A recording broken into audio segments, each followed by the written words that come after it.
নমস্কার, কেমন আছেন সবাই? আশা করি সকলেই ভালো আছেন। আজ রবিবার, ঘড়িতে এখন বাজছে সকাল 6:45। আজ রবিবার হওয়া সত্ত্বেও সকাল সকাল ঘুম থেকে উঠে পড়েছি। তার কারণ হচ্ছে আজকে একটু কাজের চাপ রয়েছে। রবিবারে এমনিতেই আমাদের কাজকর্ম একটু বেশিই থাকে, মানে আমাদের মেয়েদের জামা কাপড় ধোয়া এগুলো থাকে, আর একটু ঢিলেমি দেওয়ার যে অভ্যাস সেটা তো থেকেই যায়। যেহেতু সকালের দিকে আজকে তাড়াহুড়ো নেই, সেরকম একটা ব্যাপার থাকে। তবুও আজ সকাল থেকে আমি খুব একটা ঢিলেমি না দেওয়ারই চেষ্টা করব, তার কারণ আজকে অনেক কিছুই কাজ শিডিউল আছে আমার। সেজন্য এখন জামা কাপড় কিছু ধুয়ে দিলাম, ধুয়ে ছাদে মেলতে চলে এলাম। আর ভোরের দিকে কিছুক্ষণ আগে পর্যন্ত বৃষ্টি হয়েছে, এখন দেখছি বেশ ভালোই রোদ্দুর উঠেছে, মানে সূর্যদেবের দেখা মিলেছে। তো সেজন্য তাড়াতাড়ি কিছু জামা কাপড় ধুয়ে আগে ছাদে মেলে দিচ্ছি, তার কারণ কখন আবার বৃষ্টি আসবে সেটা তো জানি না। আর আগামী কাল আর আজকে নাকি বেশি বৃষ্টি হওয়ার সম্ভাবনা আছে। সেই জন্য আমি একটু টেনসড হয়ে রয়েছি যে জামা কাপড় এগুলো ধুয়ে দিচ্ছি, শুকাবে কি না। আর জামা কাপড় ধুলে যদি না শুকায় সেগুলো একটু কেমন স্মেলও বার হয়। যদিও আমি কিন্তু লিকুইড সোপ দিয়েই বেশিরভাগ কাচার চেষ্টা করি, কেননা ওটাতে বেশ খুব সুন্দর গন্ধ বার হয়। আর ওই যে ব্যাড স্মেল বের হয়, এটা কিন্তু হয় না লিকুইড ডিটারজেন্ট বা লিকুইড সোপ, যেটাই বলি আমরা জামা কাপড় ধোয়ার জন্য, যেটা পাওয়া যায় আর কি কিনতে, সেটা দিয়েই আমি কিন্তু জামা কাপড়গুলো ধোয়ার চেষ্টা করি।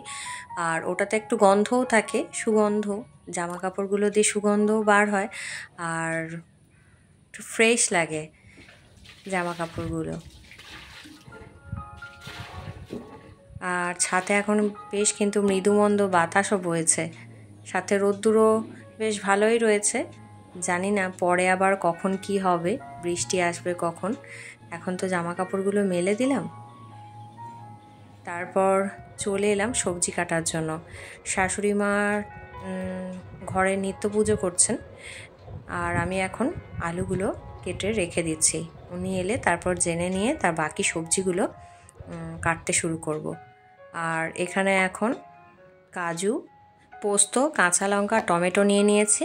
এখন এটাকে শুকনো অবস্থা একটু ঘুরিয়ে নেব, তারপর এতে সামান্য একটু জল দেব।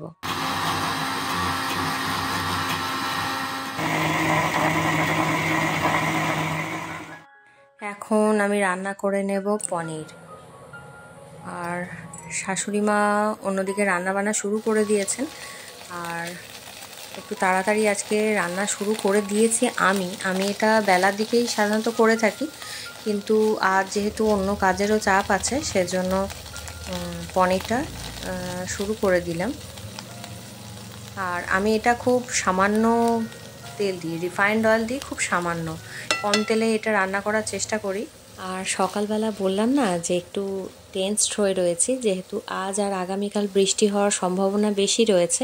1 মাস ধরে তো বৃষ্টি পড়ছেই, সেটা নিয়ে তো কোনো কথা নেই, কিন্তু বৃষ্টি বেশি হচ্ছে মানে হবে, এইটা যে ওয়েদার আপডেট নিউজটা দেখলাম, কিন্তু সেটাতে টেনসড হয়ে থাকার কারণ হচ্ছে আগামীকাল আমার বেটুর জন্মদিন। তো সেই জন্যই একটু টেনসড। ওকে ভেবেছি সারপ্রাইজ দেব। ওর জন্মদিনটা অন্য বছরের থেকে একটু বড় করে করার ইচ্ছা আছে, খুব বেশি বড় না, মোটামুটি এই 60-70 জনের আয়োজন হবে, এরকম খাওয়া দাওয়ার এরকম একটা ভেবেছি। যদি বৃষ্টি বেশি হয় তাহলে লোকজন তো আসতে পারবে না, বা সমস্ত কিছু ঠিকঠাকভাবে কিভাবে কি হবে এটা নিয়ে একটু টেনসড হয়ে রয়েছি। আর যদি ঠিকঠাকভাবে না হয় তাহলে ওরও মনটা খারাপ হয়ে যাবে, সাথে আমার তো হবেই, তাই না? যে পেস্ট তৈরি করেছিলাম সেটা এখন এর মধ্যে দিয়ে দিলাম, তারপর এর মধ্যে দিয়ে দেব স্বাদমতো নুন আর অল্প একটু চিনি। আমি পনিরের অনেক কিছুই মাঝে সাঝে ট্রাই করি, কিন্তু এটাই দেখি খুব তাড়াতাড়ি হয়ে যায় আর বেশ পছন্দও করে সবাই।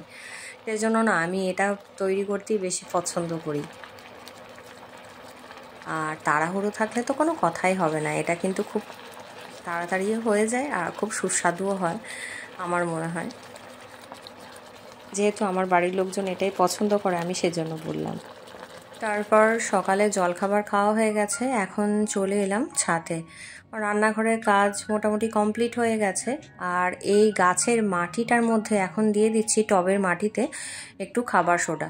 তার কারণ বৃষ্টি পড়ার দরুন অনেক গাছপালা হয়েছে, মানে আগাছা হয়েছে, তো গাছের গোড়ায় দেখছিলাম অনেক কেঁচো হয়েছে আর কিছু শামুকও হয়েছে ছোট ছোট। সেই জন্য এখন একটু খাবার সোডা গাছের মধ্যে দিয়ে দিলাম। আজকে যেহেতু রোদ্দুর আছে এখনো পর্যন্ত, সেজন্য ওটা দিয়ে দিলাম। আর বৃষ্টি পড়লেও অসুবিধা নেই, মাটির সঙ্গে মিশে যাবে। তারপর চলে এলাম একটু ঝুলগুলো ঝেড়ে নেওয়ার জন্য।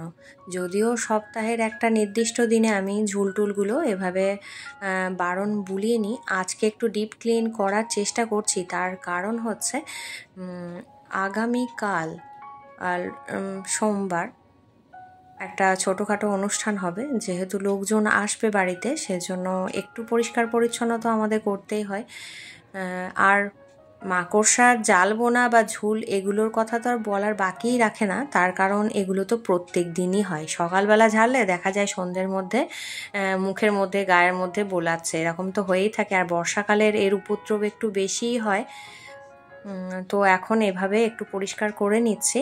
তারপরে গ্রিল ট্রিলগুলো একটু মোছার চেষ্টা করব, আর দেখা যাক কতদূর কি করতে পারি। আমি একটু তাড়াহুড়োই করছি। সকালের দিকে বললাম না যে আজকে একটু কাজের চাপ রয়েছে, সেজন্য সকাল থেকেই কিন্তু আমি কাজে লেগে পড়েছি। কোনো ঢিলেমি আমি দিইনি সকালবেলা থেকে অন্য রবিবারগুলোতে যেটা করে থাকি। আজ কিন্তু আমি সেটা করিনি, সকাল থেকেই কাজে লেগে পড়েছি এবং স্পিডের সঙ্গে, যে একটার পর একটা কাজ আমায় কমপ্লিট করতে হবে।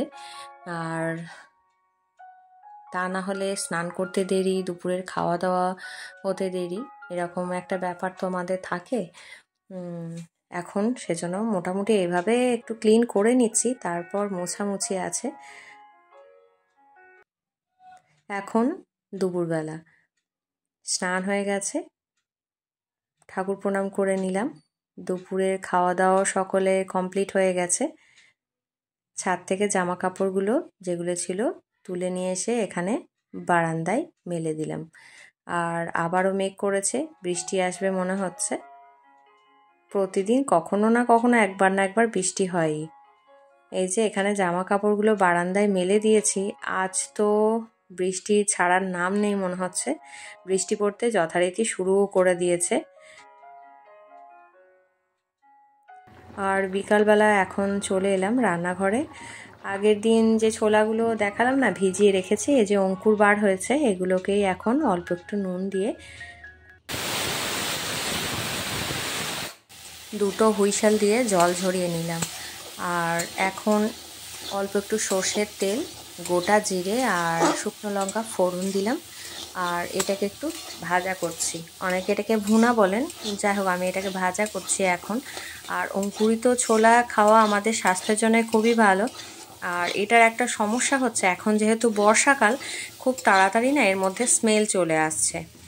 জল ঝরিয়ে রেখে দিয়েছিলাম, সেজন্যই তো অঙ্কুরটা বার হয়েছে, কিন্তু দেখলাম অতটা ভিজিয়েছি তো অনেকটাই ভিজিয়ে ফেলেছি। তো এটা করব বলেই বেশি করেই ভিজিয়েছিলাম, কিন্তু আগের দিন আর করা হয়ে ওঠেনি, সেজন্য একটু অঙ্কুরটা বার হয়ে গেছে। তো এইভাবেই ভাজা করলাম, করে রেখে দিলাম, বিকালবেলা সন্ধ্যের সময় মুড়ি দিয়ে খাওয়া হবে সেজন্য।